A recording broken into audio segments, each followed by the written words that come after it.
Today we're sitting down with Thomas Little, ink maker, alchemist, and garden hermit. At the time of this call, he also worked as a park ranger in North Carolina, garden hermit check, and during said call, which was well over 2 hours long, he was wandering the park. Hey, who knew middle of nowhere North Carolina had better connectivity than my own house? He also kind of reminds me of a modern-day Radagast from The Hobbit, but not unhinged.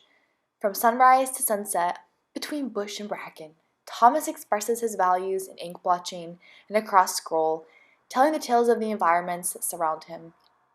The inks themselves a token of an ecosystem governed under an infrastructure that only seeks to profit in its ownership of our natural world, so-called ownership, and the ways with which he navigates his internal as well as external dialogue in finding his footing between community and nature. Don't ever tell your kids the likes of alchemists and witches don't exist, because if you look a little closer, they might just be your neighbor, your local baker, or in this case, a park ranger. This is The Rural Pen with Thomas Little. A quick heads up, we're dealing with an overseas call here, so the audio may reflect this. Coming to you from North Carolina and Amsterdam, the Netherlands. I think it would be safe to say I was a fairly odd child. I was pretty precocious. I grew up in the woods, pretty much. My mother and father bought some land in one of the most rural counties in North Carolina, and we lived about a mile away from the paved road. And so I had a lot of nature to entertain me as a kid. And I was encouraged by my mother and my father. And so I also had a pretty active imagination, just as I was sort of, didn't really have a choice. I didn't have much other stimulation other than my surroundings, the plants, the animals, and the river.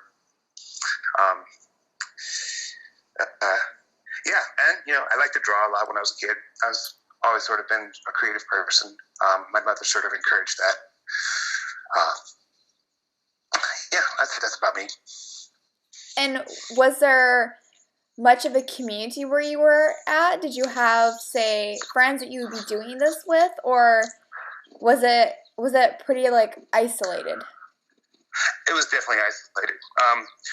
We didn't, and I think that was sort of part of the intention of my father's and mother's idea of moving to where they moved. So they were sort of part of the latter part of the back to the earth movement, sort of living off the land kind of thing. I think my dad had sort of an experimental mindset when it came to starting his family. He built boats out of wood, that fallen wood in the swamps that we lived in.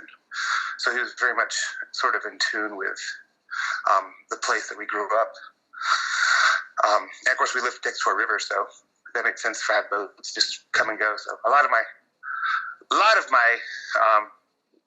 formative years were definitely involved in the river and with working with my father and my brother.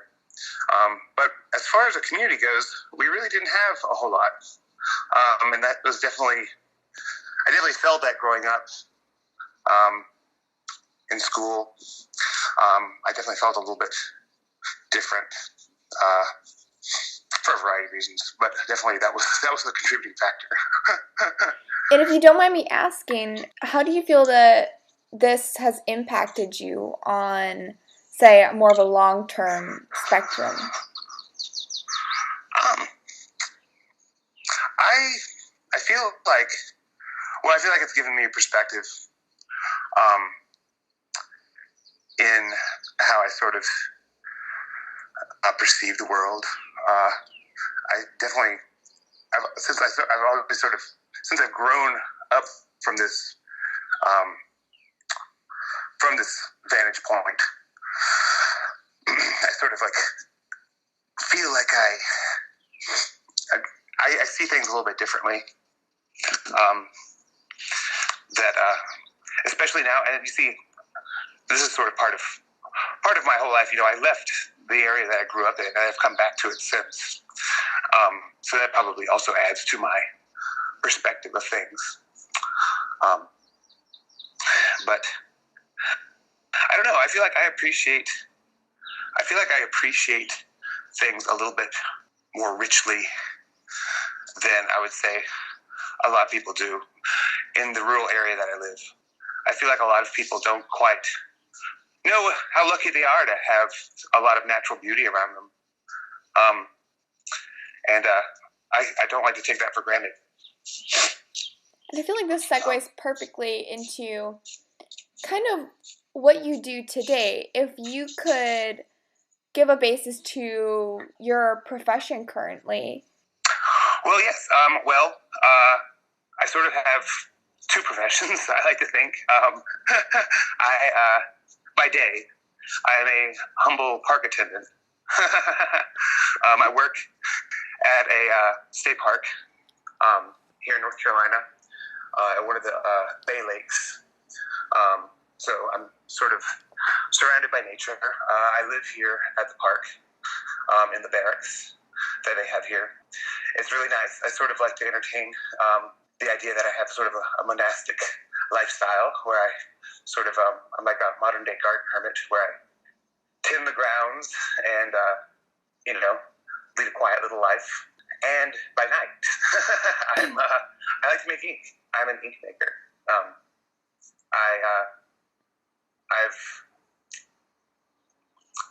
It sounds so simple to say. I simply make ink, but ink is is sort of part of my philosophy on. It's the lens through which I view things. Entirely. I sort of like to take it as the baseline from which to experiment, to do thought experiments, I guess you'd say. I sort of like to think of ink and creating ink and like how it is a minstrum for our thoughts and our expression as humans, but also taking that expression and rethinking it in terms of natural patterns in the world and the universe, for that matter. That's a little bit grandiose, but no. I mean, I can winnow that down. It's your inks. I see them as exactly that. They're an extension of yourself and your perspective and the cycles that you're going through in tandem with the natural world. And you, in your day job, you're constantly outside, and to be able to simultaneously, forage and see what is available in these natural resources, and to be able to work like that and express that through your inks. I mean, it's not grandiose at all. Yeah, I mean, I do, and I like to think, I feel like I've really sort of carved my little existence out here, and I've made it. I was actually just talking to my friend last night about how, as a kid, I always wanted to be a monk when I was little, and I'm never really quite sure. He's an astrologer, so he's like, oh, well, it's because you're Virgo and Pisces line or something like that, and but like, he was like, yeah, that totally makes sense. And I kind of realized that, like, throughout my life, I've sort of been seeking that sort of, like, that institution of, like, harmonizing with the natural world and also exploring, like, some more of the deeper mysteries of existence. Once again, a little bit lofty. But, I mean, also, I feel like, even though I say it's lofty, I feel like it should be something that everyone engages in. I feel like it by having just a naturally inquisitive perspective on the world, I feel like it should, it makes your life richer. And of course, I guess maybe I'm a bit anti-authoritarian. I don't like taking my information from an authority and just saying, oh, well, that's it. I'll just accept this. I like to think, I question things. And that was also another element of my childhood, I was always asking questions to the point of infuriating my teachers, my parents. Oh, I can relate to that. Yes. Yeah, I think a lot of creative types had that as part of their upbringing or their coming to fruition as an individual. And it's a beautiful way to exist in the world. It really is. I mean, I always think it's vital, really. To be moving forwards and to progress, we have to question why. I can always just like link it right back to, say, math class. And, you know, you have like your formulas and like this is the way it is. And you're sitting in class and it's like, okay, I get it, but why? Why? And it would infuriate the professors. Yeah. Oh, I was really sharp in math. I was always top of my class in algebra and stuff. But those things have long since faded from my little brain. But you know, math is still like totally fascinating to me. And like, you know, even like in something like math where everything seems cut and dried, 2 plus 2 is always 4. There's still like so much rich and broad and mysterious realms just within mathematics, which seems like it's, you know, it's done. Like people are like, oh, that's like, it's fossilized, it's complete. Which I mean is definitely like, you know, part of like our reductionist thought process where, you know, everything goes, you know, psychology goes to chemistry, goes to psychology goes to biology, goes to chemistry, goes to physics, goes to math, and like math is the baseline foundation from which, you know, everything's rationally expressed.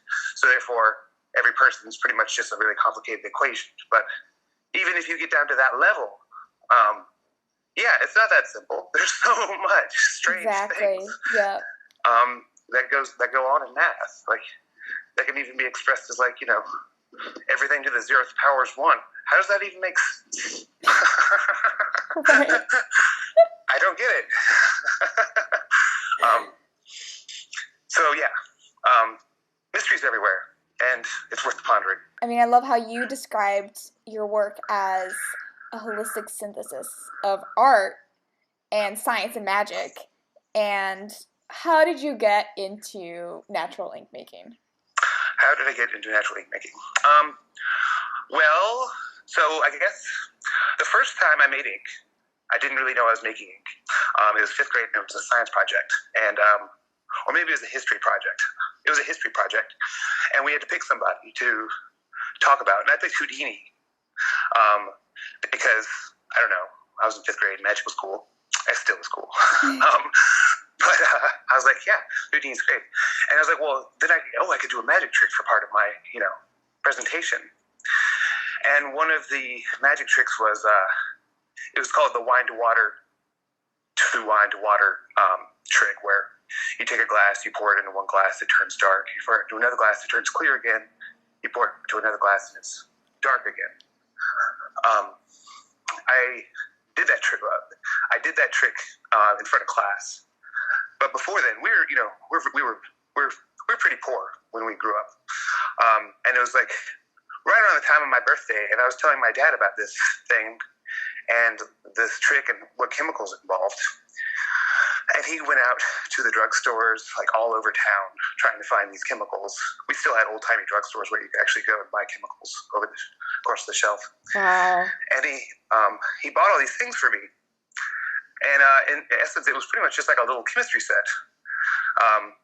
But the ingredients within that chemistry set were the identical ingredients to make ink with. It was a iron sulfate, tannic acid trick. And I was like, oh, wow, neat. Fast forward, like, to my 20s, my late 20s. I'd been living in New Orleans for a long time.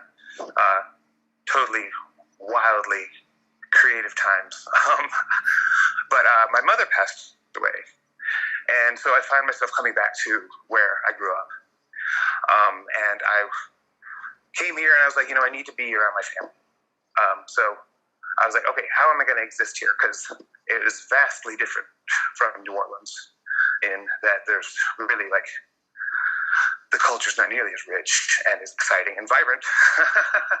So like, how am I going to survive? And it was definitely some hard times where I was like, oh God, how am I going to go on to the next day?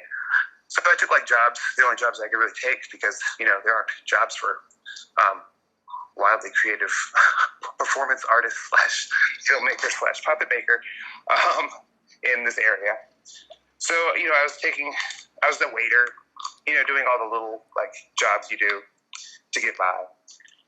And one day I was like, you know what, I can't do this anymore. It's killing me. So I quit my job as a waiter, and I was like, I'm not going to work in the service industry again.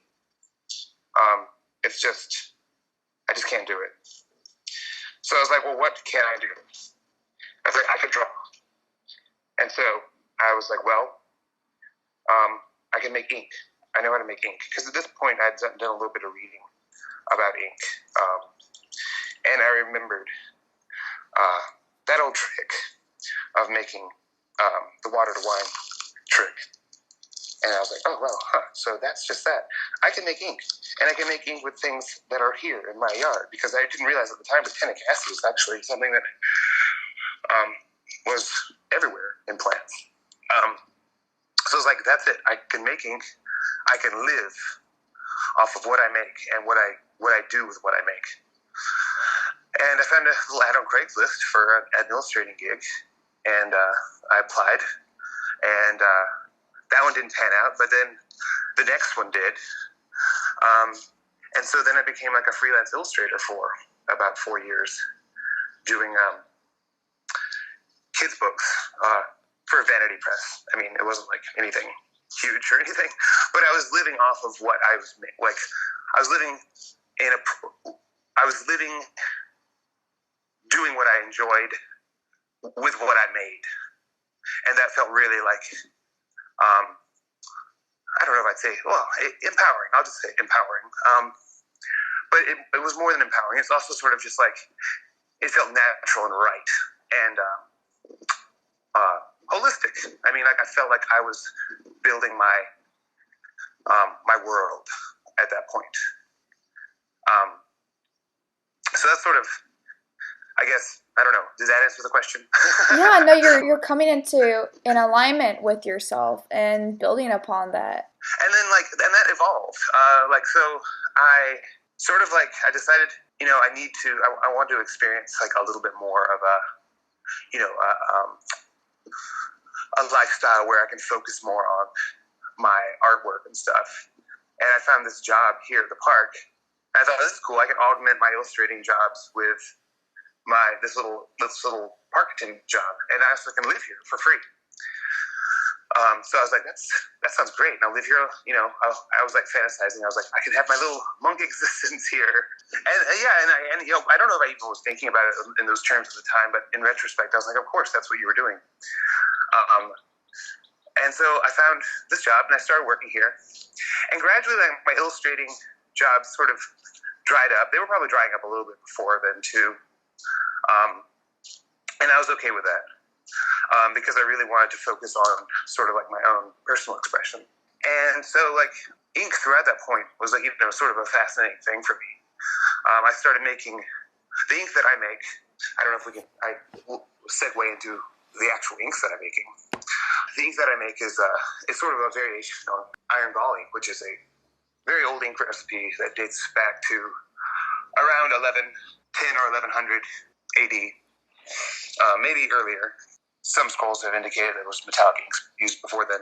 Yeah, in fact, I think there's actually even an old Roman tattoo recipe that predates, is BC, is really old, that utilizes the same ingredients, but there's no proof that it was actually used for writing. But still, it's pretty wild. So, like, I had no idea there was, like, this huge history behind, like, this, from what I remember, it's just being, like, a little magic trick, and also what happens to be, like, what I used to draw with. Yeah. So that history of that substance was, like, whoa, this is crazy. So I, like, sort of became obsessed with it. And part of the obsession, well, first of all, as far as, like, the alchemical elements go, I mean, there's iron sulfate, which is used in like all manner of like alchemical. I mean, it's very I shouldn't say it's used in, but it's present in a whole lot of alchemical thoughts and like things. Vitriol is the official. I mean, it's what it is. Iron sulfate. Iron sulfate is vitriol, green vitriol specifically.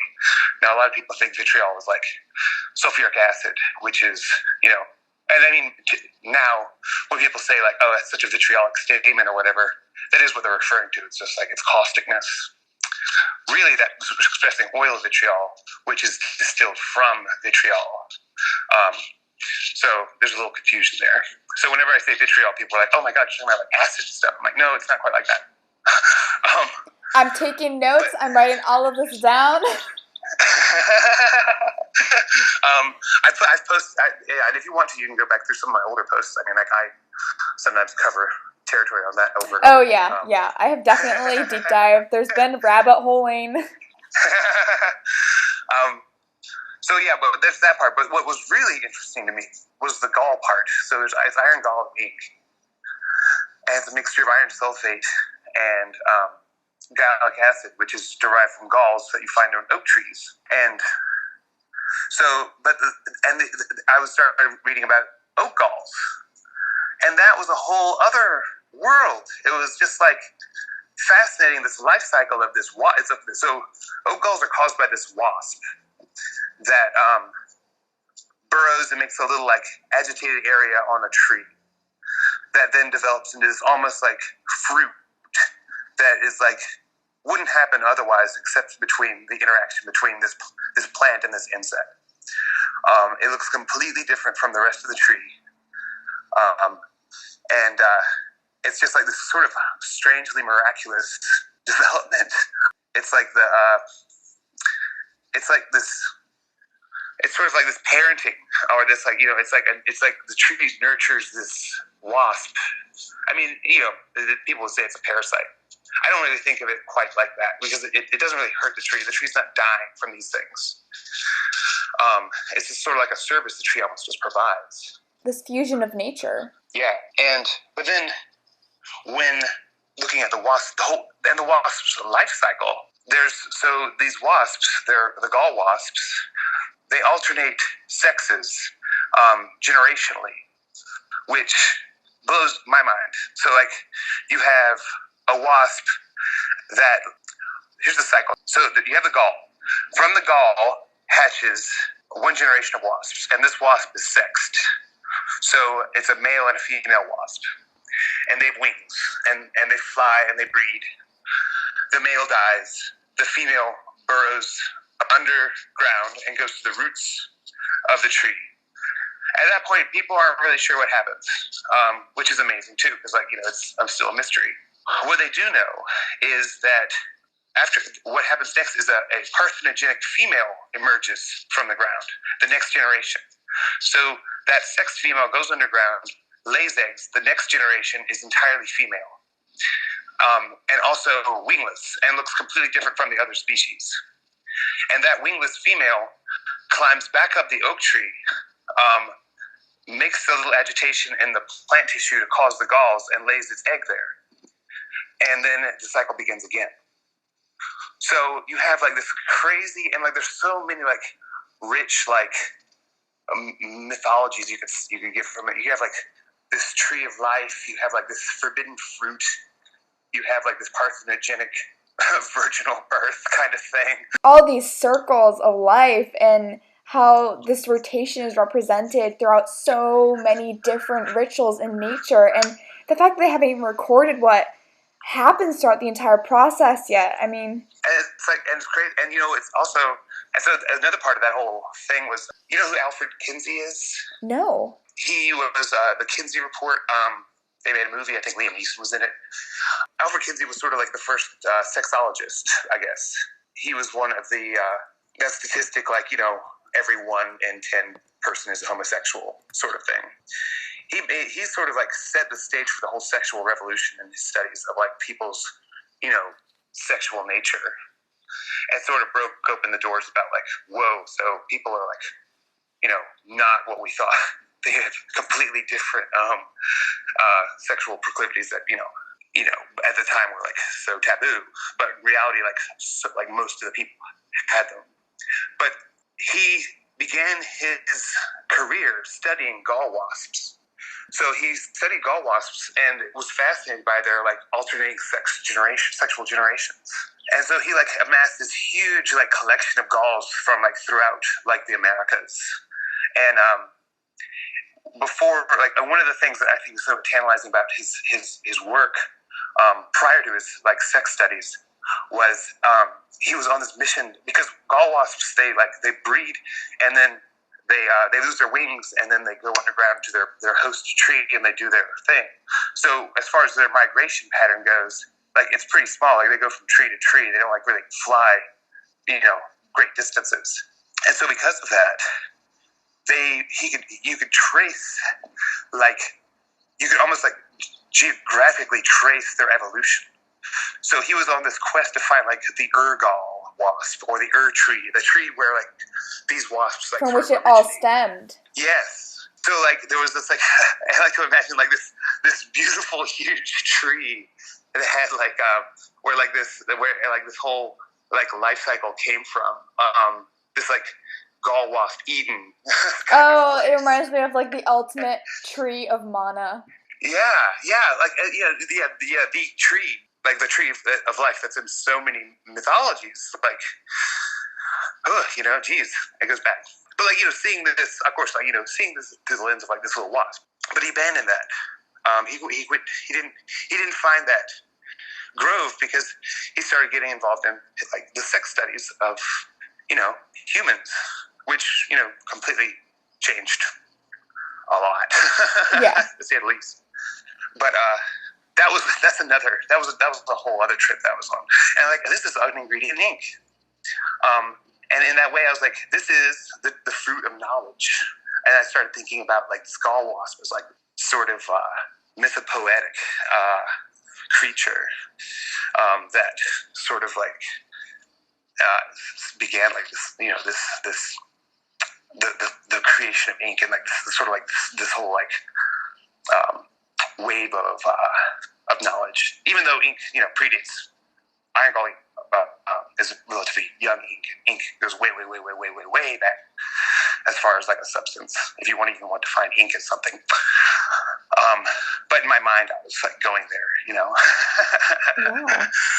I might be rambling. If you ever want to take the reins, just let me just holler because I will go down many holes. I mean, I'm entirely the student here, so you're basically always outdoors. Whether that's in your day job or for foraging purposes. What has this very intentional approach to, say, working with your surroundings and overall dialogue with nature actually taught you about yourself? Well, I think more than anything, it's taught me, it's helped me eliminate myself in a way, It's helped me understand that, the things that I, use to define who I am aren't quite as important as they seem to be at one point. I feel like what being surrounded by nature is, it's helped me realize that, I'm really just like the sort of tenuous node in like the relationship between so many things within the natural world. Like I'm really just sort of like almost this, I guess it's helped me. It's helped me like let go of a lot of my ego, and also feel like a little bit more in harmony with myself and with the world through that relinquishing. I read a lot about and listen to different philosophies on like how the world exists and how humanity is really such a small part of it. And I feel like that is something that is very approachable for everyone. There's so many like ways that people can let go of themselves and let go of some of the pain that they hold on to, and like so much of like the disease of life, of quote unquote life, human life, societal life, just by sort of like dropping out and like realizing, I'm just sort of like this temporary flesh puppet that's wandering around all these photosynthesizing organisms. We're microcosms to the macrocosm. And I always feel a sense of such safety when I go back to nature and everything else falls away and, you realize I'm just a part of nature and this is where I'm meant to be. I'm very envious of your job in that sense. Yeah, I mean, and in engaging with nature in this way, I mean, I also, I don't want to turn my back on what's happening in like the hive world of humanity. It's because it's real and it has real consequences, and I see them here in the park. I love my job, but there's a whole lot of things that I don't like about my job, and especially like part of that is like the state and how it it has a mission statement that it sort of loves to like flaunt, but at the same time not really observe. Actually, yeah, I'd love to touch on this because I mean today there's I don't think any of us anymore could really kind of pull back towards a state of isolation and kind of ignore what's going on. Like we can't afford that anymore, and there has to be equilibrium. We have to find balance in bridging these two worlds.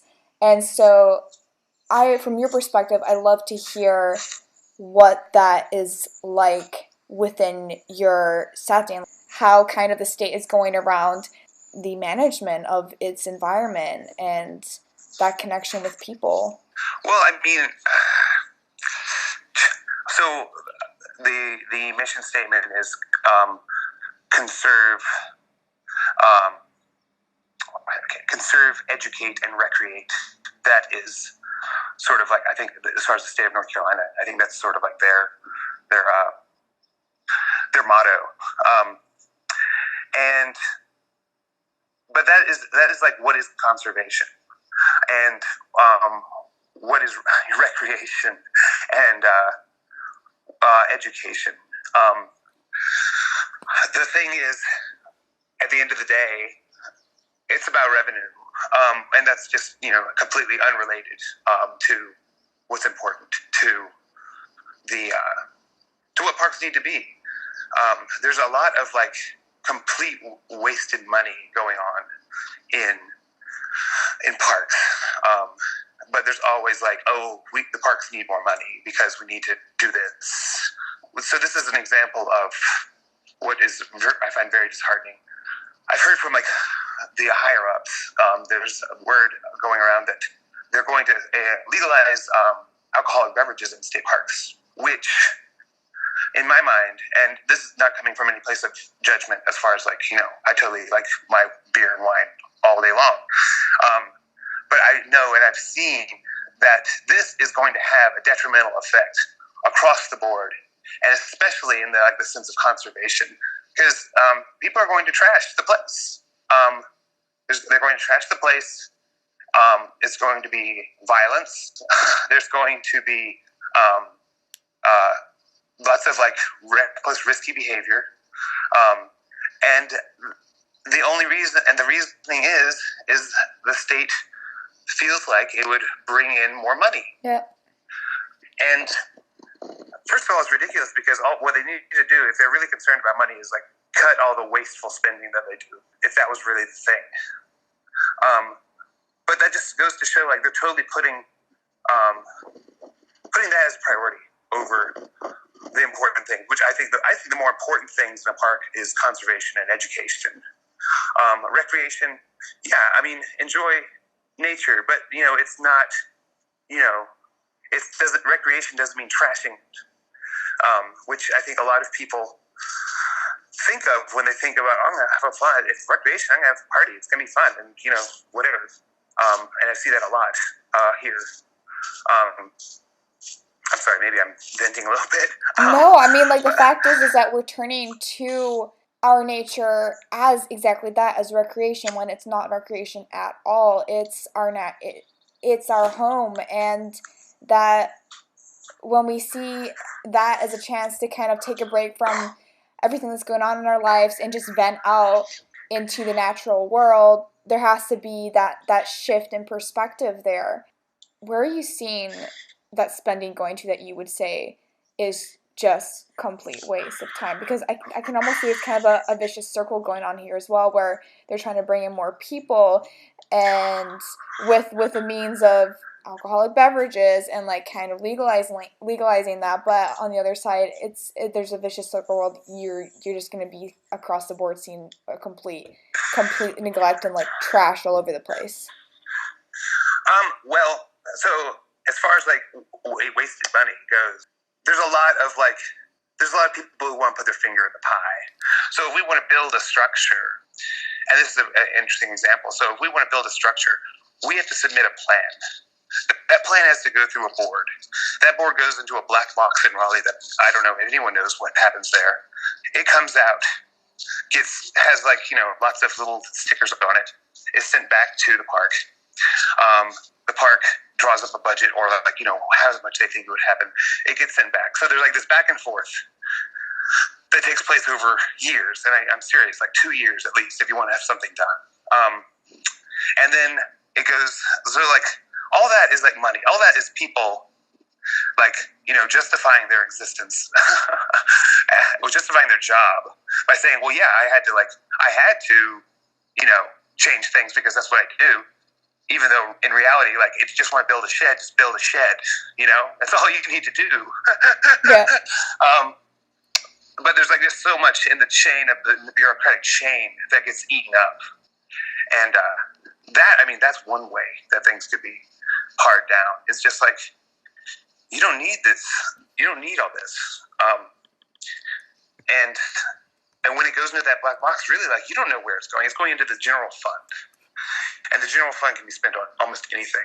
And I mean, lavish parties, like, as an example, like, the state, there's definitely been places where I've heard stories where, like, they go to some workshop, quote unquote, and like, but there's like a bar and like people are drinking and like there's like this whole thing. It's like, that's one money that, like, where did that money come from? There's only one place it could have come from.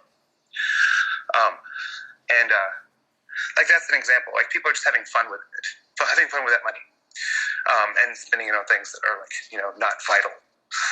And yeah, that's one way that I see things being sort of it's things can happen a lot more organically within a park system, efficiently, cost efficiently, without having to go through this like weird filtration system of bureaucracy where money is spent and then it goes somewhere mysterious that may or may not be fun money bag. I mean, we've seen how not even within park systems, but systems in general, the systems that we've set up as a society, that it's always been with the intention of profit. How am I going to profit? How am I going to consume? How am I going to sustain that profit in consuming? And I find this really interesting, where a lot of initiatives now are looking at nature and the template of nature, and how in biomimicry we can start implementing that within businesses, and even banks are starting to look at that as well. But yeah, it just goes right back to the fact that if something is done with the intention of money and profit, yet you're still trying to, with this park, protect that ecosystem, there is just a complete imbalance. Yeah, like almost, I would even go to say a complete conflict of interest. Yeah. Parks aren't retail places, and that's the justification with this alcohol thing. Is like, well, if people spend money, they're going to spend money on getting permits to have parties or whatever, or like, wedding parties so they can have wine. But the other like logic is like, well, when people drink, they spend more money. And I'm like, this isn't like Bourbon Street. It's like, this is a park. It shouldn't be a priority for us to have to make money it's not about that. It's about preserving and educating. If it were up to me, like, I would say, like, slash recreation completely, but that's sort of such a broad definition. Like, I feel like recreation, when kids are, like, playing around on a beach and they see a fish and it's amazing, I mean, that's recreation. Yeah, you're really calling into question our definition of what is recreation, and then bringing that into what do we do in this time. I mean, this just goes right back to people trying to escape from their 9 to 5, and they're living for the end of the day and then releasing themselves in that way, and the entire cycle of burnout and just how we are as a society. If nature can be there for people, to help them after they go through their 9 to 5, and heal them in that way, I'm all for that. That's beautiful. That's great. I love that. But when it becomes a place to engage in unhealthy, disconnecting habits, that's when it's okay, that's not recreation. That's just not healthy. And it's almost like I have to deal with so many people's, this is in quotes, I have to deal with so many people's crap. I'm just going to come here and then let other people deal with my crap. Part of my job is a janitor. So I definitely see people, I see people's despair. I see people so, all right, I'm going to touch on something for a minute. The rise of the dollar store in the rural area, it sickens me in this way that, you have, what it is everything's $1. I'm providing a cheap retail therapy to poor people so they can spend money and feel like they're, valid. So people go and they buy little inflatable toys and they come to the park and then they have their day and then they throw they just leave inflatable things everywhere because well, it only costs $1. I can just go back to the store and buy another one and it'll feel good also because I'm buying something because that validates me, which is just part of consumer culture. It just perpetuates. And that's how and I see that here at the park. And people, I think they buy things. I think it does. It makes them feel like, I'm valid. I spend money, therefore I have worth. When really it's just perpetuating the cycle of waste and trash. Did I get off topic? No, this is exactly what I want to be touching on with these conversations, because right now you could look to, say, the community within, more hub places like New York, Los Angeles, here, Amsterdam, big cities, and people are starting to implement more of a slow movement. They're really calling into question, what am I inviting into my life? Where is my dollar being spent on? Do I need to have all of this? And we're consuming to feel something, and that's only going to be sustained on a short-term basis. But when it's say, still very much in our corporeal spectrum, if I have this beautifully handcrafted jacket, then I'm going to appreciate that for so much longer if it's ethically sourced, and I know that the people who have put the time and the effort behind that, say the culture and the heritage and the entire story behind that, but on a deeper level, it's human connection. I feel like we're all really calling into question now. I am consuming to fill something within me, but we're really finding that when we connect with people, and it's like this, it's like we're trying to touch on something and we don't really know quite. For many people, they do feel that they have a definite that they have definite answer to this, but it all kind of comes back to human connection, human connectivity, and coming together as a people. And connecting to the more than human world. Yeah. As part of that. And I can see, I guess I felt like I was a lot more of like a misanthropic environmentalist. Like I was like, the hell with people, let the earth take over again. But what I'm seeing now is like social justice as a step towards environmental justice. Like we have to learn how to treat each other better before we can treat the environment better. And I don't know, it's still a concept I'm still like, working with in my mind. And like, maybe it's not quite related to my work, but like, it's something I think about because sometimes at the end of the day, I'm still a misanthrope. I'm like, screw it. Let the weeds grow. Take over.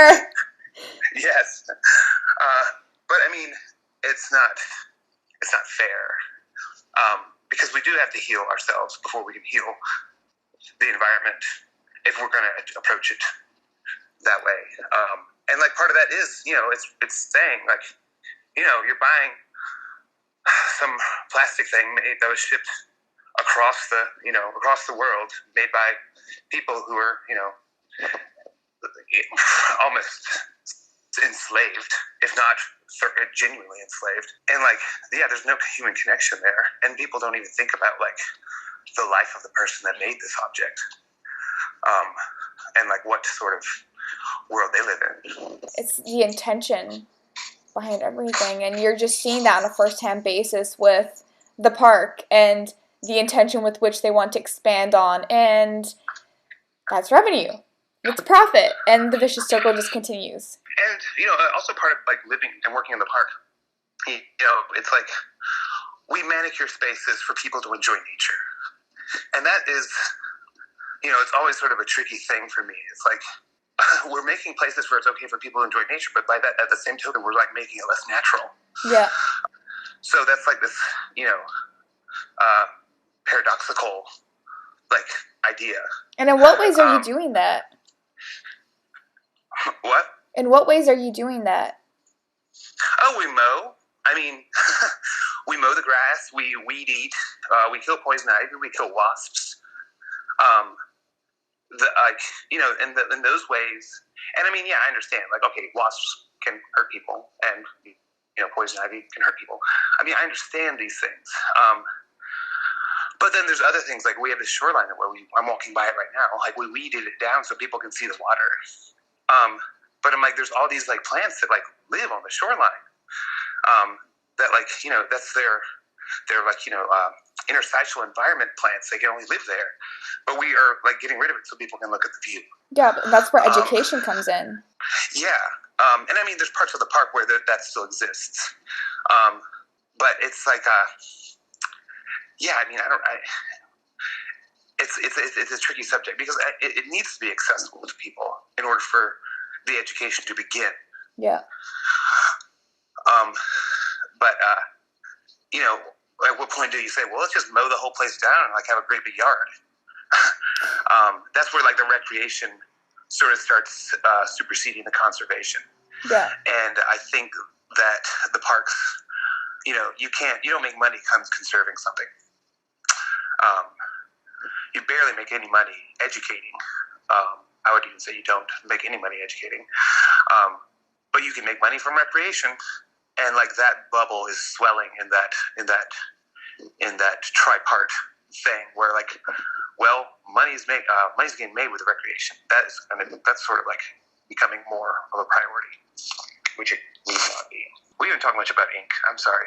This is something I'm really passionate about as well, and I've never heard the perspective of someone who is working within a park and that entire upkeep and like the ecosystem of that business side. I do feel like you are expressing this and your values and the ethos through your work though. And I do really want to know, as you are working with resources that run entirely on a regional and seasonal timeline, how this has somewhat reframed your own perspective in addressing situations, or say learning to work with your own limitations in this case. Let me see if I can re-engage my mind in my ink perspective. Okay. The EcoWarrior has been triggered. Yes, I know. I was like, but I mean, they're tied. They are connected. So like, I make ink. That is sort of what I like to do. The process is important to me, as it touches upon, like I said, it's sort of the holistic synthesis of art, magic, nature, and science. So like that's a process, and like I have this hard relationship with art. I think I just made a post about like I don't really know what I don't really. Yes, I definitely want to touch on that as well. Yeah, I don't know if I'm making art anymore. I don't really know if I want to make art anymore. But what I have been doing is like making these ink blots with my ink and exploring what the empty signifier is. Like the empty signifier being like an object that a sign. In like semiotics, an empty signifier is so you have the signifier and the signified. So you see a stop sign, it's a red octagon, you know what that means. It's a sign, it means stop. An empty signifier is an object that has no significance. Or as I read on Wikipedia, which I love this quote, it's like, rather than emitting meaning, it absorbs meaning. So like you have an object, an ink blot, that is subjective to whoever's looking at it. And I feel like in the world today, like there is so much, there's so much black and white. There's so much like reaction to things. There's such a reactionary, like, oh, you said this, I feel the opposite. I'm going to say this. And it's back and forth like this. That's like the dialogue we have now, which is exhausting, and it drains me. And to me, speaking of here in America, maybe it's worldwide, I think too. Oh yeah. But yeah, and I think that's also brought upon by like comment society, where I'm going to leave a comment and enrage people because I have the veil of anonymity that protects me. That's a whole other thing. I feel like this creating something that is inherently meaningless is in a way a therapy to look at something, to have it be like this mirror, this magic mirror of like sort of absorbing the meaning of what you're putting on it, and also providing, the way the ink blots are is like, I see this. Oh, well, I see this. It's not like, oh, you're wrong for seeing that. It creates a healthy discourse in perspective of things, and it in that way, that's what I think is beautiful about them, and I think what could be a healing element of them, and so it's become sort of like a symbol. Oddly enough, the empty signifier becomes signified, of being almost an invitation. Yeah. Yes, an invitation to a conversation, a dialogue. And this is something else to go back on wasps. Like wasps, they have these beautiful markings on their face. It's called their clypeus. It's like a shield-like segment on their faces. And in a wasp colony, you have the foundress, sort of like the queen or the one who starts the nest, and like, the other lesser-ranking queens, if you will. But they sort of determine their hierarchy by the markings on their faces. And if you look at the markings on their faces, they are ink blots. They're bilaterally symmetrical black markings. Oh, wow. And they're completely organic and like beautiful, and they're exactly what ink blots are. And they determine how they behave because of these things. And so, I think about that, and I think about like the ink blots that I'm making, and like, it's you've switched it, you've flipped it completely. I know. It's I struggle with trying to articulate the connections there. But like, that was powerful to me. It was a powerful like revelation. I was like, so these creatures, like, they communicate with like these ink blots. And then like other ways creatures communicate. I love cephalopods. I've always loved cephalopods. As a kid, I was obsessed with cuttlefish. and like they communicate with ink too. I mean, they're like the proto ink creature, but like in like exploring the ways ink is and markings are in the natural world. Like cephalopods, they did this thing. They create this thing called a pseudomorph. It's called the Blanche inkjet maneuver, which I think also would make a great drag name. So like the squid is like there, and it's sort of like it's sort of creating this ink inside of it. It's sort of more of a mucousy ink than regular ink squirt would be, and they squirt the ink, and it sort of leaves a shape that is like reminiscent of the squid itself. And as it leaves that shape, the squid turns pale, it blanches. And so it's like as if it's leaving its form behind as it disappears. And for the predator to attack that blob of ink instead of the actual squid. So I sort of like to think about like ink blots in that way too. It's like I'm leaving this impression of something, but the actual thing that it represents is gone. It's like as soon as the ink hits the paper, like it becomes ossified. It becomes a thing, and the actual spirit of the ink is left. And I can sort of touch on like anthroposophic ideas behind iron and how it is integral to so many life functions on Earth. I mean, I think I could populate a whole other interview with you maybe with that.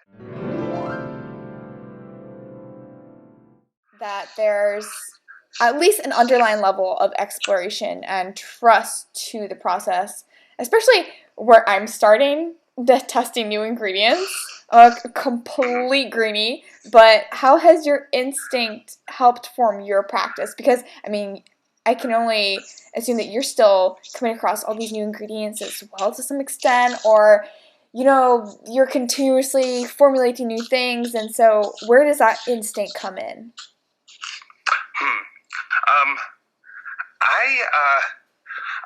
My relationship with my instincts is, I guess, I can act impulsively often, but I also tend to intellectualize a lot of things.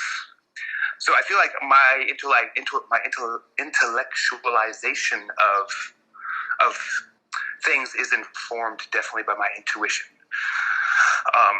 Otherwise, I wouldn't go down strange little avenues of exploration without being this rings true. Let's follow this. Why is it that in my ink work, it's nobody wrote about ink. It's sort of this meta thing. Ink is kind of important in this way, that it's a medium for us expressing ourselves for thousands of years. And yet, it's not really studied as a thing. Maybe because no one thought it needed to be studied, but obviously other people did, because I found literature regarding that, though not a whole lot of people thought about it. But I was let's explore this and how it is reflective of the times in the past of why is it not explored? Why is it not documented? I like to my intuition almost always leads me to some place where it's an interstice between things, where there's this connection between things, but there's nothing really there. But there is something there, but it's not really expressed. So that's sort of where I end up going, and I think that's probably a lot informed by my just existing, being in nature and being naturally inquisitive about the processes of things, how do plants photosynthesize light? Is it quantum mechanics going on here? I feel that my curiosity is definitely part of my intuition. I tend to go with where my curiosity wants to take me. So I think that would be it.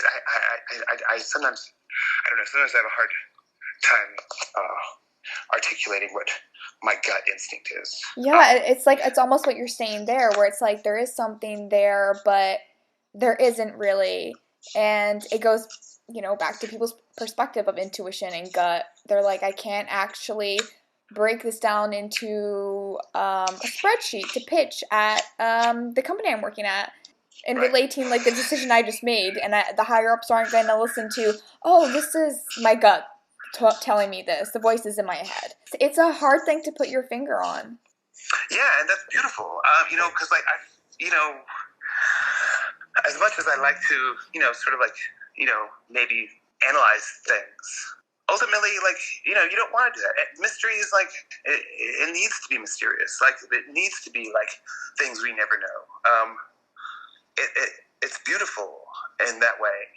And I feel like, my gut is the lodestone for mystery. It's like, it guides me in a direction where I can enjoy the wonders of the world. That's your magic. Yeah.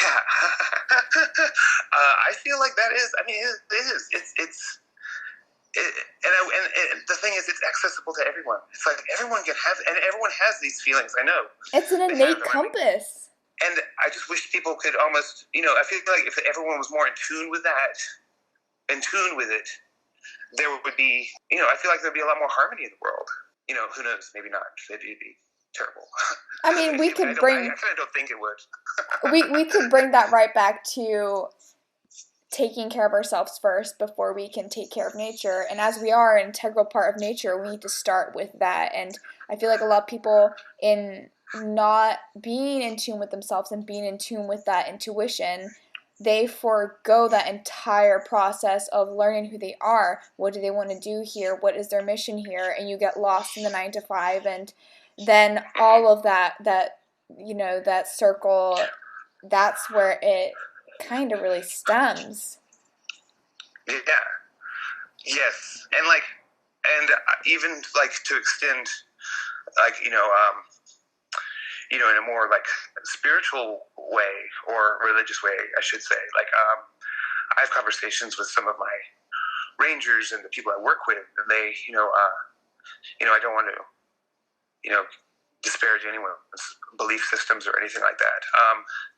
But, they talk about, like, I don't believe that, man was evolved from apes.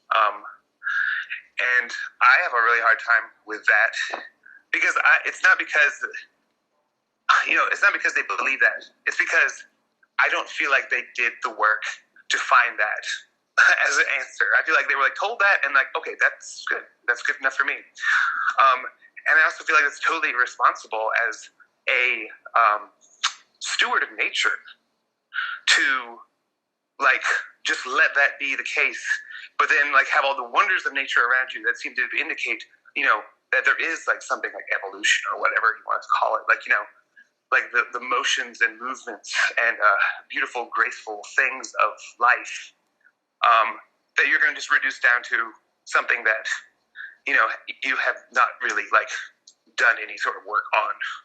You just like blindly taking it from authority that this is the way it is. And, but then at the same time, and this really irks me, they'll quote Darwin back at me like, oh yeah, survival of the fittest, totally. And I'm like, you can't do that. You can't quote Darwin at me and then tell me you don't believe that people came from apes. And that's just like how social Darwinism is. I mean, like, when Darwin came up with his like, theory of evolution, or whatever, like, when social Darwinism sort of came to the front, it's like so many people like, were like, oh, I like a lot of these concepts from Darwinism. I'm going to apply them to capitalism, but ignore the scientific part of it. Yeah. And that is like, I mean, it's just, I guess it's kind of opportunistic.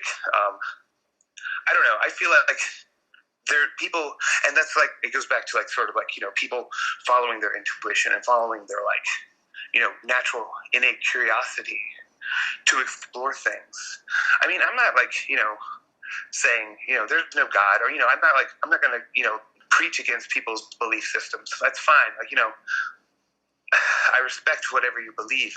I'm just saying, like, don't disrespect people who are like genuinely doing work with like understanding the spirit, the mystery of the world, like, because you think you've already figured it out. So that's what sort of like, that was a problem I had with some of my rangers and workers.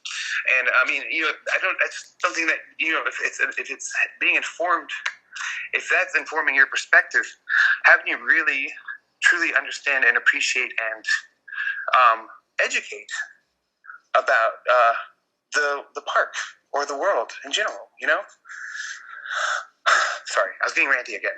This right here is where, as people, we're learning to meet each other where we're at. No one is better or less than one another. We're all exactly the same, and one person is here in their journey, another person is there in their journey, and all you can do is kind of live your own life. And if that resonates with someone, then that's how your own message may spread a little. Yeah. I mean, it's true. I'm not open enough with them really about how I think and feel about things in nature, mostly because if I were, I honestly, I keep a shield of thick skin here at work just because I have to in order to get by as a thinking, feeling person. I don't like it when, they shoot a raccoon because it's getting in the trash cans. I sort of have to. I have to, be, I have to be that way. Hard, I guess. And I don't like it. That's one aspect of my job I don't like, is sort of having to have this callous skin in order to survive. But the benefits are I get to enjoy nature. Yeah. Every job comes with a good side and a bad side. Yeah. I guess every part of the world comes with a good side and a bad side. And how would you think that your coworkers and the work environment would react if you opened up a little more? If you're comfortable, I don't want to go into any subjects that you don't want to discuss. Oh, no, I'm fine with that. I've thought about this. I feel like I wouldn't be taken seriously. I feel like they probably already formed their ideas about, and I've heard them talk as much when other people say something about, it's coming from more like a little bit more of a ecologically harmonious perspective. I've heard them say things like, oh yeah, whatever, hippie, tree hugger, dismissive, like, oh, I already have a box for you, I'm going to put you in it. So I kind of feel like they would do that. I feel like that would happen. And I don't want to put all my cards on the table yet, because I feel like there's going to be an instance where I can say something that I think is valid and relevant to a situation that might change their perspective. And I think I can do that better from the position of not being in a box yet, or not being a tree hugger, where they might actually listen to me, Yeah. So that's sort of where I'm at with that. So I'm a gay man, so there's also this whole you have to blend in to survive quality of my life, especially here in the rural South of America. And that's just sort of become my instinct of how to put on a mask and wear it. The protection of the self. Yeah. And that comes with its whole set of baggage and its whole convoluted methodologies that you sort of navigate. You have to learn how to navigate at a young age, and then also definitely have health risks associated with it. Yeah. But I like to use it as a tool. It's something that I have in my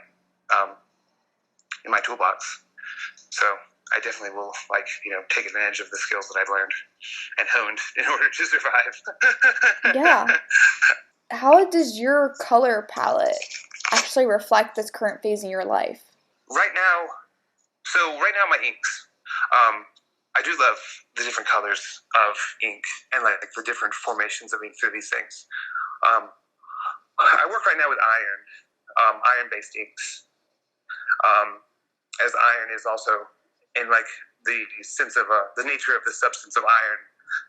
I feel like iron is a very powerful substance as far as like it's and I mean, sort of speaking, there is a lot of like association with male aggression, war, and all this other stuff with iron and Mars and like that sort of like kick.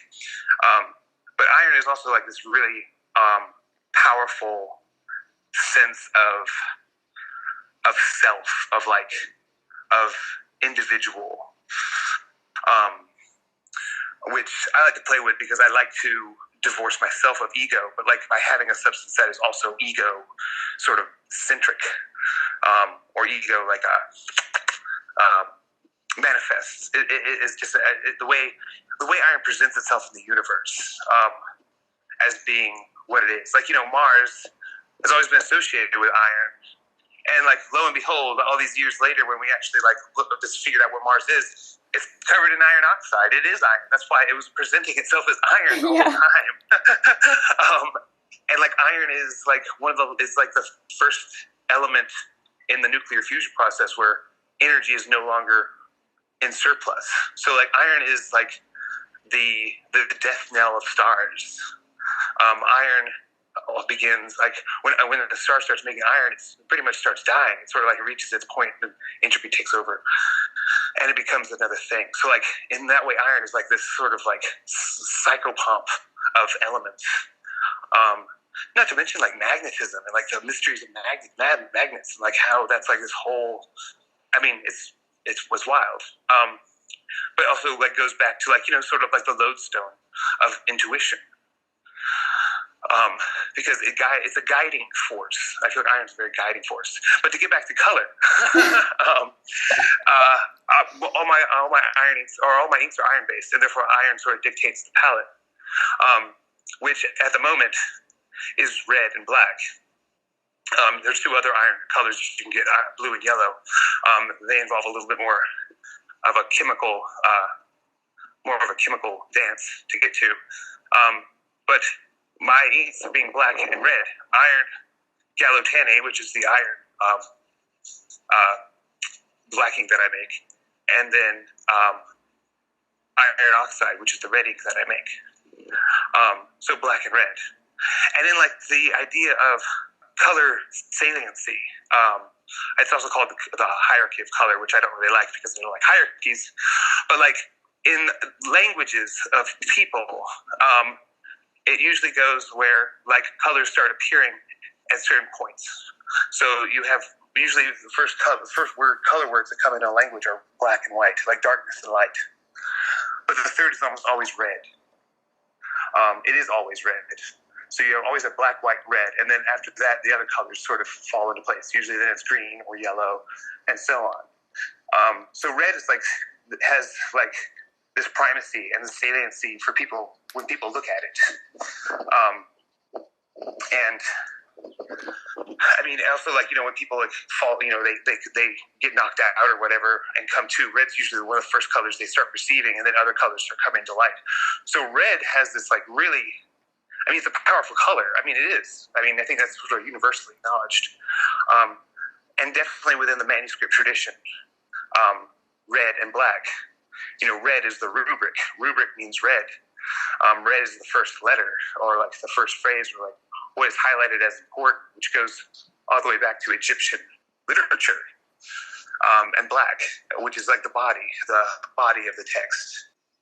And so I like to think of like those things, like that in conjunction with the iron being like, sort of like the individualization of spirit, and also like having these powerful universal colors in it. Like I want to reduce my palette to these like really simple colors, not simple, but like these really primal colors, and because of their combined potency, also in conjunction with iron. How's that? amazing. I love your formulas. So how would you break down one of your recipes? Well, I feel like, you have to go with your curiosity. And I feel like where people are at, I say the first thing to do is just play around with botanical inks. Like, go out, get some grass stains on your clothes, or like squeeze some berries. That's always a fun place to start. It's a really, really, it's cool. Like, when I was a kid, I always played what I call now magic potions, where I just mix up lots of nasty stuff. Oh, yes. And I still do now. I mean, now I play magic potions in real life. But that's sort of like where I think people need to start. Like, I think that they need to start with their curiosity. As far as breaking down a recipe, if they want an ink, I would say one of the most time-tested and true ink recipes is a simple carbon ink of soot, which is simply burning something and collecting the dust and mixing it with something like a gum. And you'd just be amazed. You'll see the darkness of it. The darkness of carbon is just like, I don't know. You could just stare into it. It just goes on and on and on. You could just look into it like it's the void. It's beautiful. I would say that that's a great simple place to start, both in like making ink and also contemplating the great beyond. Yeah. And then, of course, there's lots of other ones. Get some rust. Find some red dirt. Take that red dirt and squeeze it through a bed sheet, and then take that, paint with it. Get a rusty nail. Get some acorns. Soak those things for a while and then mix them together. And there you go. You have like an iron tannate ink. There's so many ways. I mean, what is ink? All ink is something that's colored that you put down on paper. It's like it's anything. It's anything and everything. Our blood is ink. Our blood is probably the most individual, special, magical ink there is. That we carry around in our bodies. We have so much of it. I'm not saying like go ahead and make packs with anything necessarily, unless you want to. That's cool. But like that is like, I sort of like I love the democracy of ink. There's a guy named Jason Logan with the Toronto Ink Company. I don't know if you've ever heard of him. He's been on the podcast. Oh yeah, he could tell you his whole philosophy with ink is pretty wild and amazing, and he's definitely someone that is an inspiration. I mean, his book is amazing as well, but I really love how in talking to you and in talking to Jason, you are practicing the same craft, but you're not. You each have such an individual ritual surrounding this, and I mean, you've opened up an entirely different world from the context when I was talking with him, and yeah, it's beautiful. Like you said, what is ink? Wide open, whatever it is, just like put it down on paper. Yeah, I mean, and it's like an ink blot. It's like it ties back in. Everything's so self-similar. It all ties back into like an ink blot. It's all subjective. It's all ready to absorb meaning, like whatever it is. I don't know if you know someone else. I think you might want to interview sometime. Do you know Heidi Gustafsson? Jason knows Heidi through Instagram too. Yes. Do you follow her or? Yeah. Have you seen her? She's got like this whole like amazing like visceral attachment to red ochre. That is just like mind-blowingly complete, yes. And is also totally an inspiration to me. And I feel like she definitely works very much intuitively and very much with her gut as far as like her work with ochres. And also like it encompasses more than just like a red color on a stone wall. So I don't know, just to, throw that out there. I don't know, it might be fun to interview her. Yeah, I mean, who are some of your other favorite ink makers? Oh, well, Tim McLaughlin in Artesian Ink. He's yes. Yeah, he makes these beautiful. He's a beautiful inksmith. I mean, you worked with him. Yeah, I did. Well, yeah, sort of. We've only worked through like the Instagrams and all that. But the way he like researches things, he's like so much more like he's like such a historian with it, and like really like appreciates like all the stories that sort of come from like different colors and stuff. And it's fun also watching him because I feel like he's also sort of becoming a little bit more experimental too, and like sort of like in the vein of like Jason, like, you know, sort of like, hey, anything, let's try this. I think like just recently he was like, I'm gonna try lily anthers and make colors out of it. And like, I don't know, maybe that's an old recipe, maybe that's like something he was like, you know, I'm gonna do this, and it's great. His work's really cool. Yeah, we just did a collaboration with some cochineal ink, which is like the little ground up red bug that makes a beautiful scarlet. Yes, they were beautiful. Yeah. And that was cool. I try to. There's a lot of exotic colors that have really haunted histories that are like everywhere in the world. So there's a bulldozer going by. Sorry. So like, you know, Brazil is named. So there's Brazil wood, which made a beautiful red dye that was used as an ingredient for a long time. But Brazil wood itself was known mostly from like South Asian countries in Europe. So when the Portuguese went to Brazil, they saw this tree that was very similar to the Brazil wood that they know of. They named the whole country Brazil. So there's like this whole country that's named after a red color, which is also interesting because it sort of like says a lot about both the power of the color of red and also like colonial views of a place where, like, oh yeah, let's name it after this one product that we're going to extract from it, Oh my God. without contemplating like the whole, you know, its existence as a, you know, country of people that live there. And yeah, so like that indigo has a really storied history with like for the transatlantic slave trade going all the way back to like indigo in India. The Egyptians had indigo dyed textiles. Like it's got a whole beautiful like patchwork history as well. But yeah, I mean, like I make my ink, I really try to think about like, okay, I found logwood the other day in a store. I have no idea what's going on with logwood. It might be just completely being deforested. Do I need to have this in my ink? I don't think I do. I'm going to experiment with it because I heard about it and I think it's beautiful, but I don't want to like make it part of my process because you're bringing so much haunted energy when you do that. And the iron, even, you know, the iron that I dissolved from a Remington rifle from acid, because at the time, and I still stand by it, it's like, you know, I was into the idea of transmuting weaponry into like instruments of beauty and contemplation. So all my iron-based inks have that gun as their base, but that's like sort of a whole other philosophy going on there. I mean, there's such essence in the intentions with which you're making these inks. I mean, I believe in the power of substance. I'm a materialist that way, I guess. It's good to know where things come from and to know the story behind them, and that ties into the dollar store floaty balls that I fish out of the lake all the time. Yeah. As ironic as that is. Yeah. So, I mean, geographically, where would you love to go and be able to craft inks based on those native resources?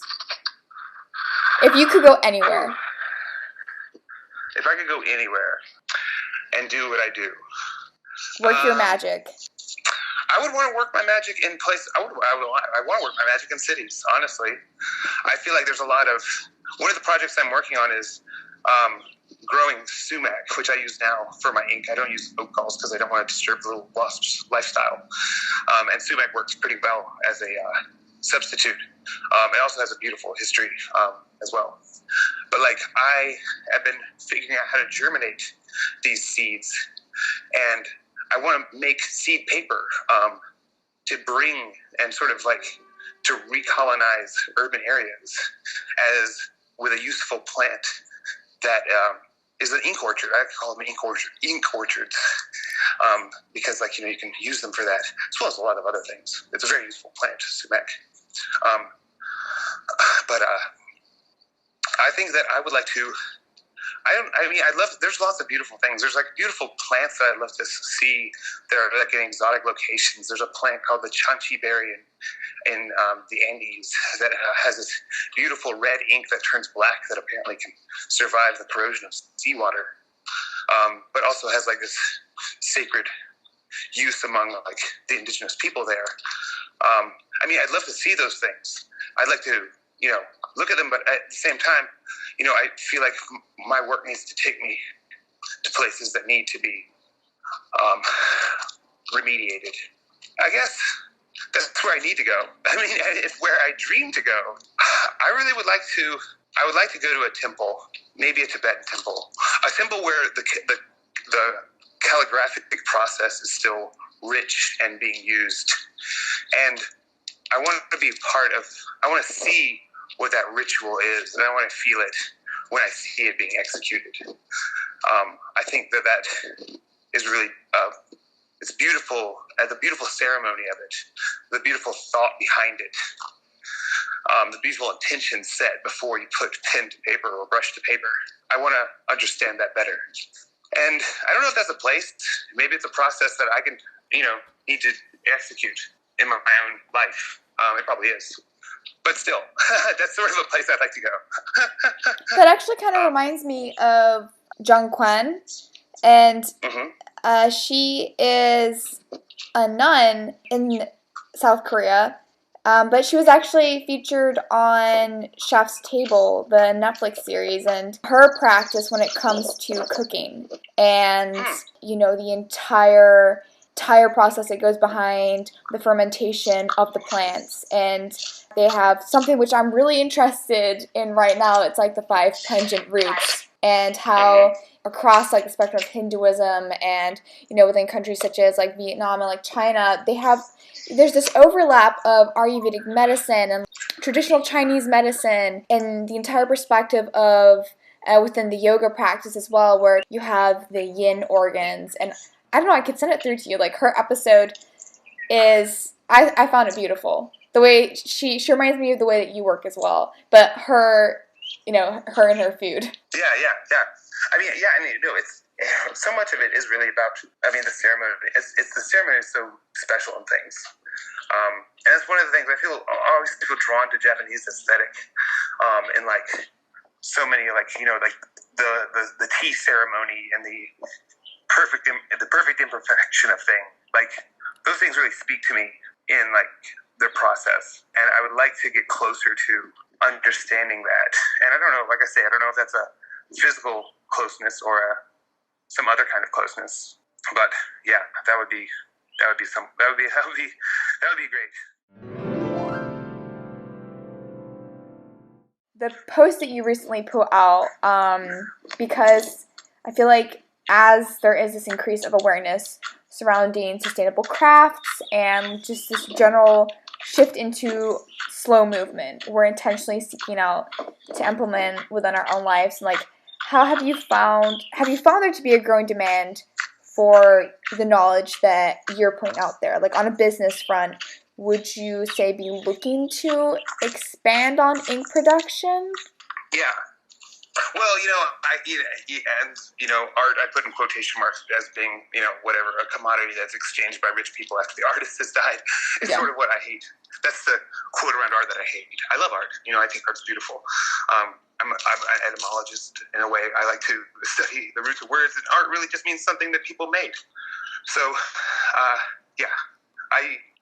so in that sense, my ink is art. I'm making ink. And I don't want to make art in that sense, but I do want to make ink, because I feel like it is a craft, and a beautiful function of a demand. Okay, I'm sorry, I got distracted. The demand. I'm in this beautiful burnt pine forest, and all the needles have fallen on the ground, and it's completely brown and black, and I love it. So I'm sort of getting overwhelmed by my physical surroundings.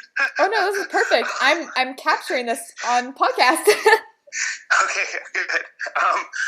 But so your question is whether there's more of a demand for my stuff in the sort of and reflecting where we're going to, where we're shifting to as a society.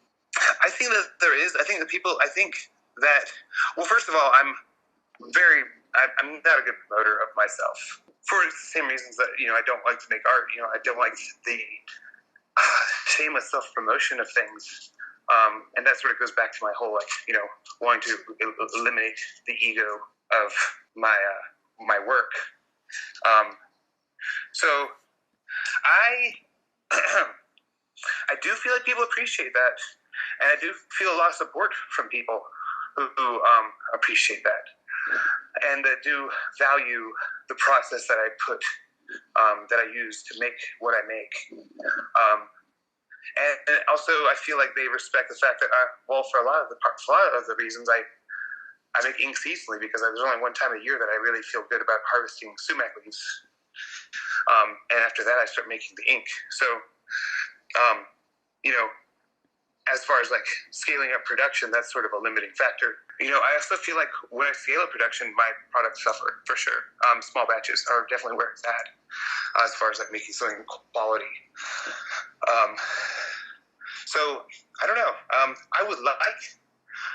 I guess in the ideal world, I would like to be able to exist solely as an ink maker, ink blot creator. And I would like for that to happen. And I think probably through social media and the sale of internet stuff, it may happen. I'm also into just making trades. I like trading people for stuff. Recently, I've been into sending people things and then returning gravestone rubbings that I want from different cities. Oh, wow. Which has been really, really wonderful. I mean, I love bartering things as a way, because everything's an empty signifier. Money's an empty signifier. There's no intrinsic value. It's all sort of just I think this is worth this. Yeah. And with what I've recently made, I've been making these little scrolls, sort of scenic writing ink blot scrolls that I've been selling. And I did a few trades with people to give stuff, and one of them was an artist. And I was I'm thinking about maybe selling these. What do you think I should sell them for? He's like, $100. I'm like, what? I was like, I wasn't thinking that much. Well, he's like, well, no less than 75. But I'm like, it's just ink and paper. I feel like it's just, it can't be that much. And then there was this whole conversation I had with my boyfriend about what is the value, when artists put prices on their things, it's you're expressing what you think your value as an artist is. So if you make cheap artwork, you're saying I'm a cheap artist.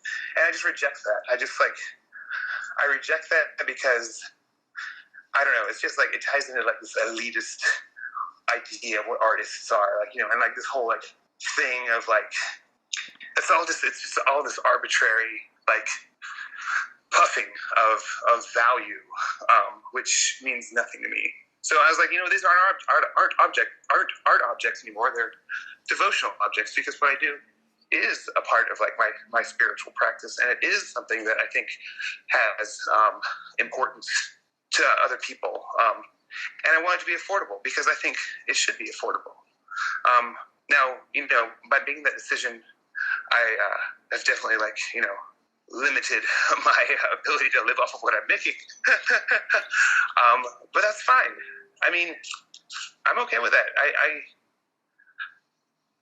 Of course, I'm in a position right now, like I said, I have this other job that sort of augments my work with ink. So I'm in the position where I can do that. I mean, ultimately, maybe it'd be great if I could, sustain myself entirely off of my weirdo visions. But right now, I feel comfortable, saying I want things to be cheap. I want people to be able to buy them. And if they think that I'm cheap as an artist or whatever, fine, whatever. Then that's their view. That's their they're sort of they have their own work they need to go through to figure out their value systems. Yeah, it's just a reflection upon themselves, and this age-old age-old kind of view of everything is based off of the value of the dollar. And I just feel like your artwork, going back to it being this invitation, and by you making it say this bit much more accessible, that adds to the value, that speaks to where you are at, and the concept of it being an invitation. And yeah, it's hard wrestling between the expression of self and still trying, and it's intrinsically tied to your being, and still trying to like objectively establish yourself within a consumerist ecosystem. Yeah. And then, it touches, and tying it back to money, it touches something that I've always found fascinating too, and also ties into a lot of my ink studies when I'm reading about ink, is the idea of counterfeiting, and like making and forging, and like making like these lies, so to speak, on paper that pass as either currency or something of value.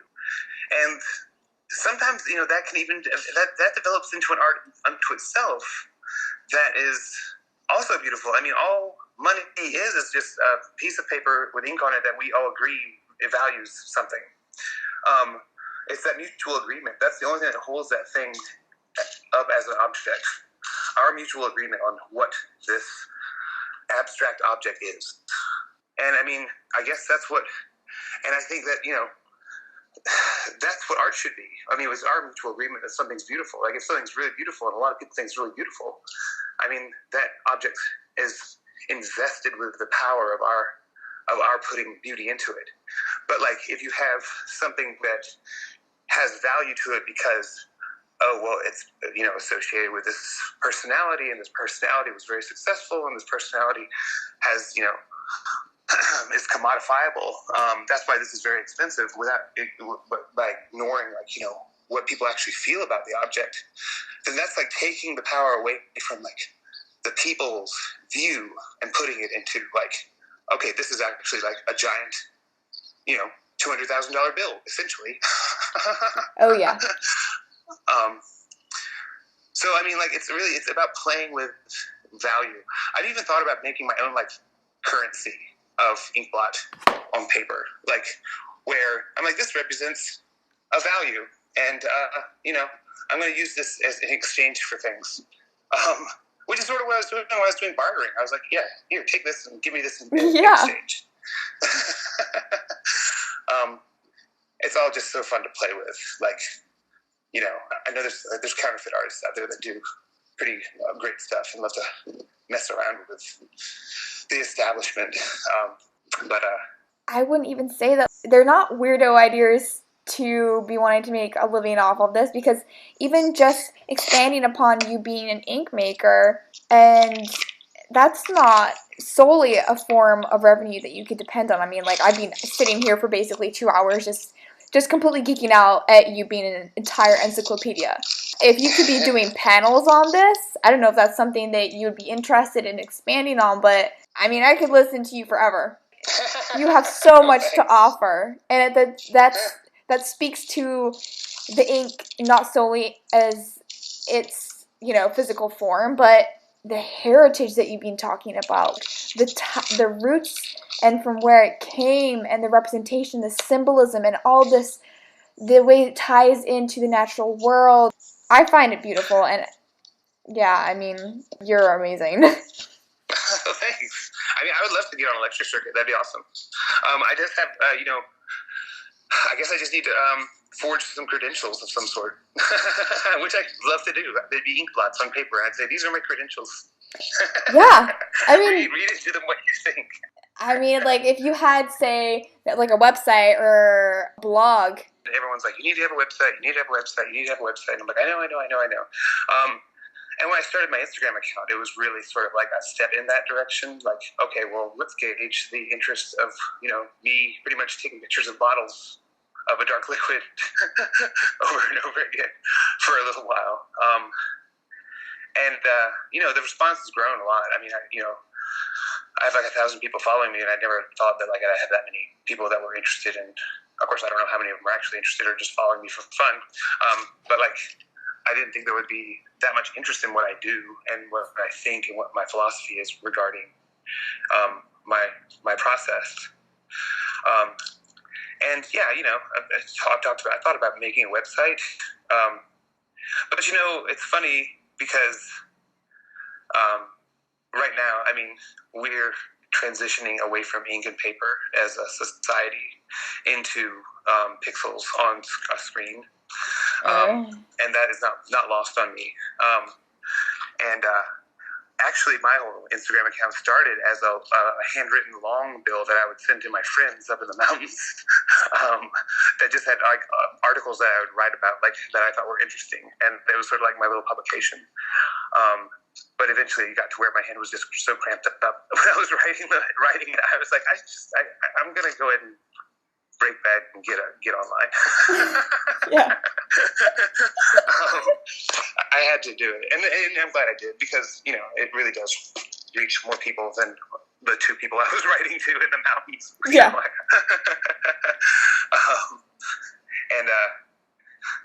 So yeah, I mean, like that. It's not lost to me, like this whole like the irony of like, well, I'm going to make a website which has is like the next phase of the written word or the post-literate world or whatever it is that's coming up. But I still feel like it's important to have. So the project that I'm working on right now too, when I get off the phone, is I'm working on a mobile ink vending stand with wheels and all this stuff, to where I can compound inks on site. Oh, for wow. people. In the physical world. And in my fantasy world, I'm like, this gives me sort of like the quote-unquote brick and mortar presence that I want to have, in addition to what will probably be the bread and butter of my existence is online. Making a living online through sales of my products. But I feel like I can't just be like this thing online. I feel like the whole, it's important to me to be personally involved in transactions with people. I mean, it's vital, really. Yeah, that human connection.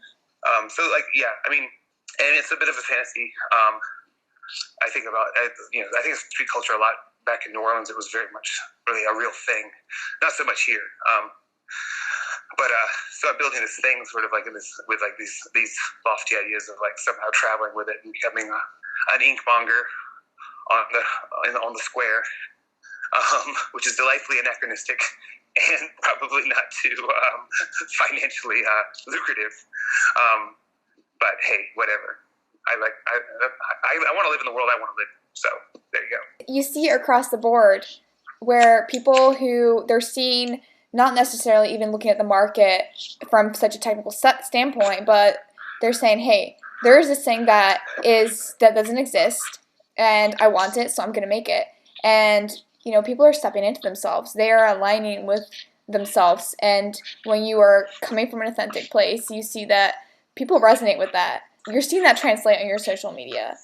And, I mean, I wouldn't call it a fantasy. People are doing amazing things. I can only just be a cheerleader. Like, you have all the means to do this. Yeah, I do. And that was, it's funny, I was talking to my astrology friend that I was telling you about, that I was talking to last night, actually. It was like, all you need to, you'll be surprised, once you start being yourself and putting yourself and being true to yourself in the physical world, you'll be amazed at how much support and ease with which you can live. And I'm still learning that lesson. I'm still trying to work with it. It's true. I do. Sometimes I need a little bit of a pep talk about it, because I can try and explain what I'm doing to, like, one of my coworkers or something, and they sort of just glaze over and like, what? So you make ink? Okay, I got it. But they sort of miss the finer points of like what my work is really about. So it's always good, and like talking with you has been really great. Also, just because more often than not, I'm like hallucinating in a vacuum, an echo chamber, where like I'm like thinking these thoughts and they're bouncing off, and they get more and more distilled and become like this, very individualized thing.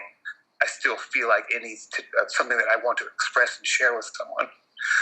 And finding vocabulary to do that. It's hard when you don't have anyone to talk to. We see how integral our environment is. We are a product of our environment. When you step into yourself, you are saying, I am worthy of this. And as your friend said, the flow is amazing. But when it's like you're kind of denying that and still putting up those those barriers, it's saying, this is where my worth is at, and so this is where it's going to continue. It's hard because, as you said, there is safety within job environment that you have to take into consideration. And, when you don't have a really big community that around you, and the people who are around you are kind of looking at what you're doing and raising their eyebrows, that's tough. That's really tough. Yeah. But also, and I think, I rally to it. I sometimes wonder if I could have done this if I were still in say New Orleans, and I was still entrenched in this creative clique scene thing. Would I have come here, or would I still be I don't know, just going with the flow of whatever the scene was? I kind of feel like, in a way, I guess I could say adversity. This seems a little strong, but the adversity of living here, the isolation of living here, and having to find my own personal mythology path thing, has helped me to develop this, my whole views now on things. So I mean, I can talk about whatever. I'm in this fortress of ignorance around here, but in reality, I need to give it due. And being responsible for what I've become, but also recognizing its limitations. Yeah, the good and the bad. Yeah. In closing, if you could give an example of a time in your life where it was guts versus logic and you went with your gut. Yeah, well, I sometimes have a hard time differentiating between my gut, my heart, and my intellect, brain part. But there was a point where I was 18 or so. I sort of become an art school flunky. I sort of got kicked out of art school. I started doing bad kid stuff. And I was like, where am I going? What am I doing? And I had heard about this place, in Tennessee, that was sort of a supporting, artistic, and queer-friendly space. And of course, I had no experience with that in my life whatsoever, because I was, raised in the rural South in a really, distressed part of the state, and was pretty much had to survive in this duplicitous environment, or in a duplicitous form. And I was like, I'm going to do this. I need to do this. I went there sight unseen, lived there for, I don't know, maybe about 6 months, met someone that I fell in love with, and moved to New Orleans. And that sort of set the course of my life. My adult formative years were there. That was really, it was essentially a gut reaction. I was like, I can't do this. I cannot go on living the way I am without acknowledging this part of me and figuring out how it interacts, talking to other people with with my perspective, and I need to do this for my spirit, my spiritual health. And I don't regret it at all. Sure, I can say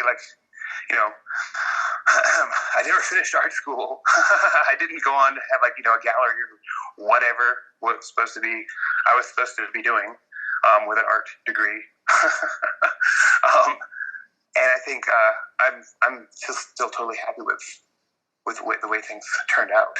And I think that sort of set the course for me in a lot of ways. I think that was the example where I was I need to trust in myself to know what I need to do. And I need to know, if a job's not working out for me, no matter if there's a promise of something else in the future, if my instinct is to no longer be there, then I need to leave. Even if that means, okay, you're going to eat ramen noodles for a long time now until you find another job. It's just that important to me. It's my astrologer friend would probably say maybe it's a Sagittarius in me. But it is. Don't fence me in. I don't like being fenced in. I don't like to have to be. I don't like being told that this is the path I have to be on. I don't buy that. Unless it's coming from my gut. And then I buy that totally. Yeah. Wholeheartedly. The only salesperson I'd listen to. My gut. Yes. Exactly. And that's funny. Rumpelpeel, the guy who made the food dehydrator, and this is actually something I don't usually quote. I don't know, people that are on the shopping network. But he said something to me that really resonated, and it was like, the best salesman is the salesman that believes in his product. And I was like, you're right. It's true. You got to believe it. But it's like not about selling. That wasn't the selling part of that saying that got to me. It was like the belief in something. Yeah. And that's sort of like, it's related to like, do what you love and you never work a day in your life sort of thing. Like there's wisdom in that. Even from Ron Popeil, the guy who made the food dehydrator. Yeah. Even from him. This is Thomas Little, Guts and Glory, signing off. This was The Rural Pen with Thomas Little. Refer to the show notes to further get to know our guest. Share your thoughts and show us some love by subscribing or get in touch to be featured on the podcast. Released every other Monday. Thanks for lending us an ear. Passing on the mic.